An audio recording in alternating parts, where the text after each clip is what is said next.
Halloween is officially over, and for many of us, that means getting out our Christmas tree, putting on our fuzzy pajamas, and sitting down with a holiday favorite.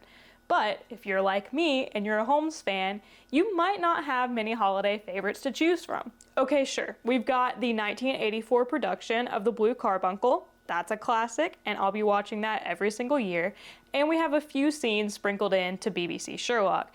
But for the most adapted human character of all time, we really don't have that many holiday specials. So I took to the internet in hopes of finding the Sherlock Holmes Christmas special. And admittedly, I didn't find a whole lot. But what I did find is Sherlock Holmes and the Case of the Christmas Pudding. And based on title alone, I had to check that out. This episode is part of a 39-episode series that aired in between 1954 and 1955, starring Ronald Howard as Sherlock Holmes and Howard Marion-Crawford as Dr. Watson. And yes, you heard that right. One actor's first name is the other actor's last name.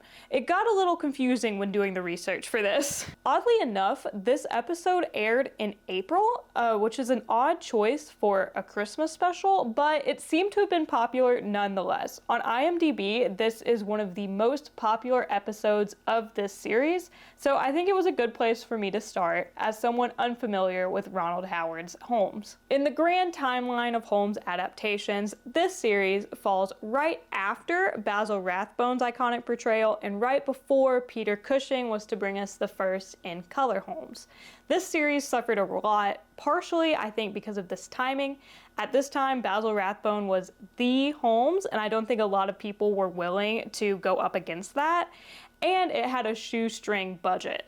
This show reused a lot of actors and a lot of scenes in most episodes. And I am here to say that was a mistake. They needed to film more with Ronald Howard and Howard Marion-Crawford.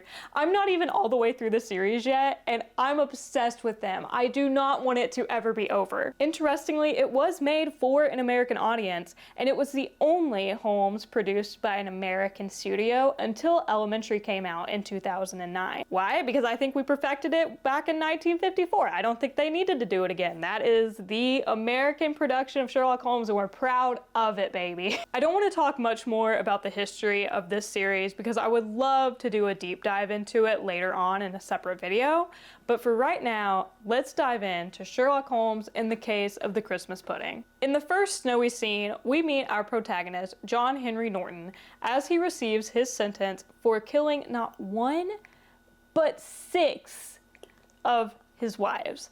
But despite that, his current wife is in the courtroom, and this is all he has to say to her. John! Oh, never mind, my love. Just remember to bring me my Christmas pudding. John! I have to say, if my husband was just sentenced to death for killing his wives, and all he has to say to me is bring me my Christmas pudding, I'm going to get to him before the rope does. But of course, the audience is supposed to think this is strange because they just told us 2 minutes ago that the episode is called The Case of the Christmas Pudding. And I'm going to tell you that right now up front. My main issue with this episode is that the solution to the problem is given to you in the title. All right, moving on. I got a little heated there. But before Norton leaves the courtroom, he has something to say to Mr. Holmes and Dr. Watson themselves. There's a long way between a sentence and the end of a rope, Mr. Holmes. I'll kill you before I die!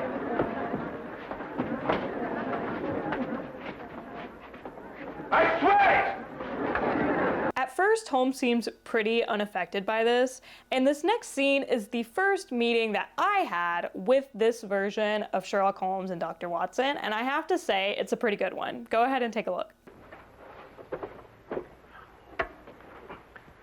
Holmes, that threat he made against you. Oh, Watson, remind me to buy another A string, will you? Of course, I know it's all ridiculous, but why do you think he should indulge in such a bluff? Well, you know, the criminal mind travels in devious channels, Watson. However, don't worry, old chap, because if he sends me cyanide, I just won't take it.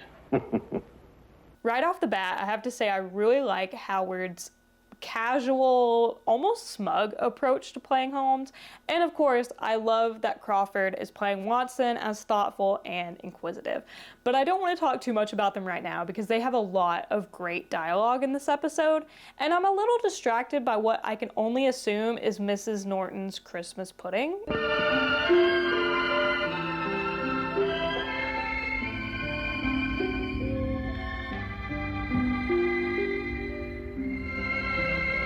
Okay, I'll admit it.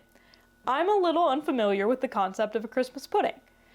But that can't be edible. This is that dish that the health inspector eats in SpongeBob. Like, and why is it on fire? So after the audience has recovered from whatever that was, we learn that Holmes has received a note from who we can only assume to be Norton, who has, may I say, rather lovely penmanship for a murderer.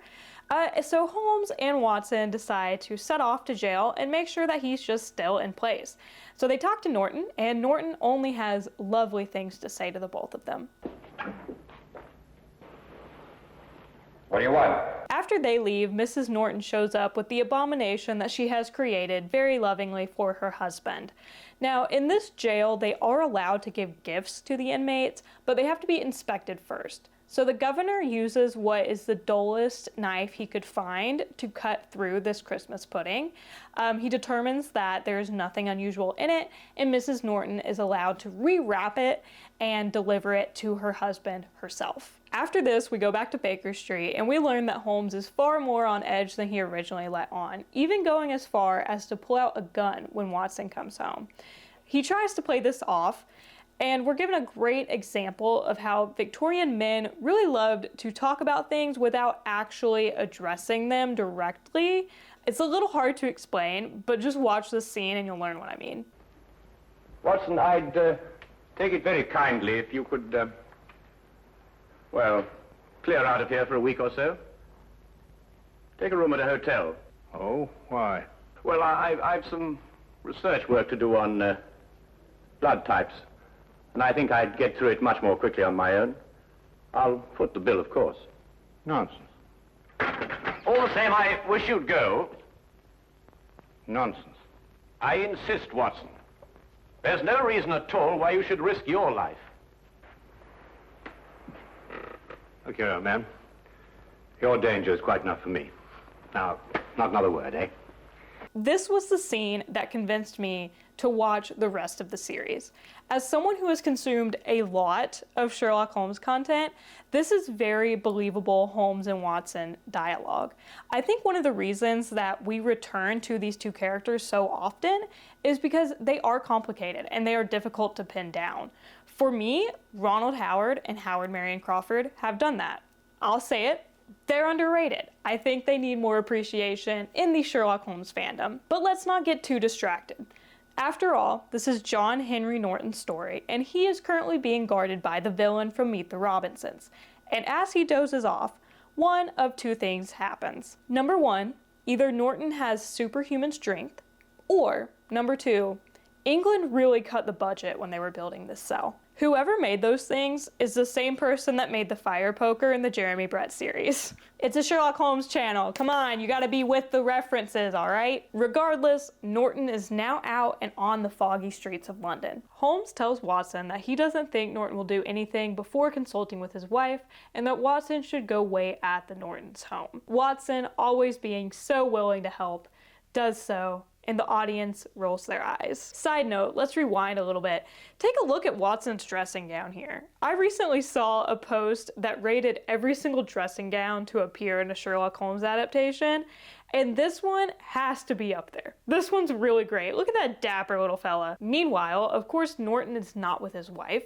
He is lurking the alleyways of London, waiting to find whatever poor officer he can get his hands on, murder, and steal his uniform. He uses this disguise to convince the officer in front of 221B to take a break and makes his way inside.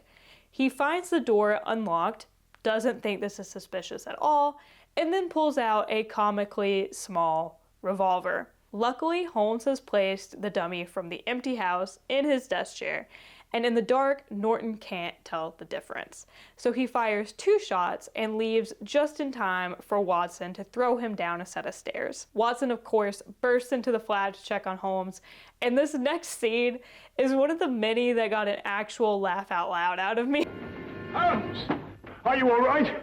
Perfectly all right, thank you, Watson. And I guess maybe Watson just wasn't thinking clearly in all the stress, but he just now figures out that Holmes sent him to the wrong place on purpose. So that's why you sent me on that fool's errand. Well, I thought it was safer for you. But you might have been killed. Really, Holmes, you must leave this sort of thing to people who are more used to it. Oh, now, really, Watson, you don't mean to say that you're... Now, you listen to me. The next time this sort of thing happens, I'm going to have you locked up for your own good. The very idea. I'm absolutely furious. Why, I just don't know. Sometimes I think you just need a nurse. Look, I know there's currently a whole show about him, but I don't think we explore the complexity of Watson's character enough. And I think this little outburst gives him some dimension that adaptations in the past hadn't quite perfected yet. Oh, but the episode isn't over yet, because they still don't know how Norton escaped in the first place. Here's your answer, Governor. Oh, come now, Holmes. A cardboard box with a bit of fancy string round it. Who passed this to Norton? I did myself, after inspecting it, of course. Well, this is what he used to saw through the bars with. That? Watch.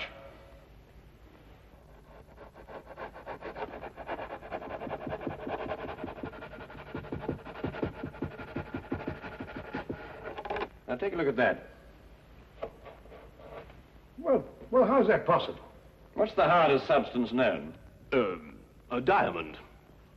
Well, this sort of string is usually made to glitter with an application of powdered glass.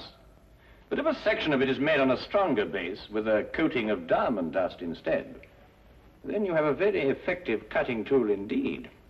I did spend like all of 5 minutes researching this, and it's not that absurd of an idea.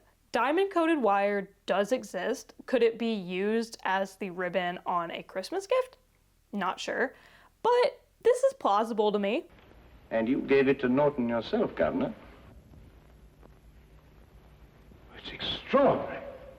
Not extraordinary at all, my dear Watson. Really quite ordinary.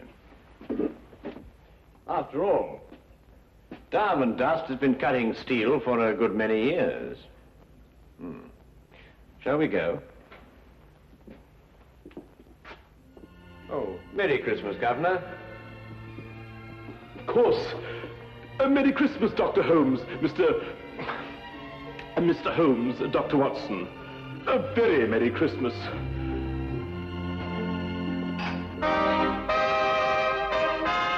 And with that, Watson has another case to write for the Strand. Now, is it a holiday classic? No. Was I entertained?